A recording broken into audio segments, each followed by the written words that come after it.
ಕುಮಾರ, ಇವತ್ತೇನಾದ್ರು ಮಾಡಿ ನಿಂತವ 500 ರೂಪಾಯಿ ಖರ್ಚು ಮಾಡಿಸ್ತೀನಿ ಇರು. ಕುಮಾರ, ಈಗ ನಾನು ದಮ್ ಹೊಡಿಬೇಕು ಅನ್ನಿಸ್ತಾ ಇದೆ ಕಣ್ಲ. ಸರಿ, ಈಗ ನಿನ್ನ ಹತ್ರ ಇರೋ 500 ರೂಪಾಯಿ ನಂಗೆ ಕೊಡು. ನಂಗೆ ಬೇಕಾಗಿರೋ ತಗೊಂಡ್ಬಿಟ್ಟು ಮಿಕ್ಕಿರೋ ನೀನು ಕೊಡ್ತೀನಿ. ಹೋಗ್ ಮಾವು, ನಿನ್ ಬುದ್ಧಿ ನನಗೆ ಗೊತ್ತಿಲ್ವಾ?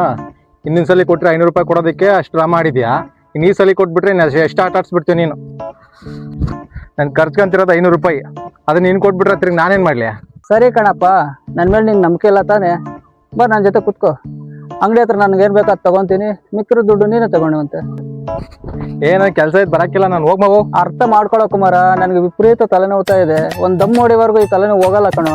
ಅಯ್ಯೋ, ನನ್ನ ಹತ್ರ ಯಾಕೆ ಹಂಗೆ ಪೀಡಿಸ್ತಾ ಇದೀಯಾ? ನಡಿ ಹತ್ಲಾಗೆ ಹೋಗ್ಬಿಟ್ಟು ಬರೋಣ.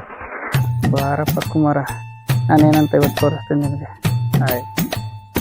ಒಳ್ಳೆ ಕರ್ಮ ಆಗೋಯ್ತು ಎಂದು. ಸರಿ.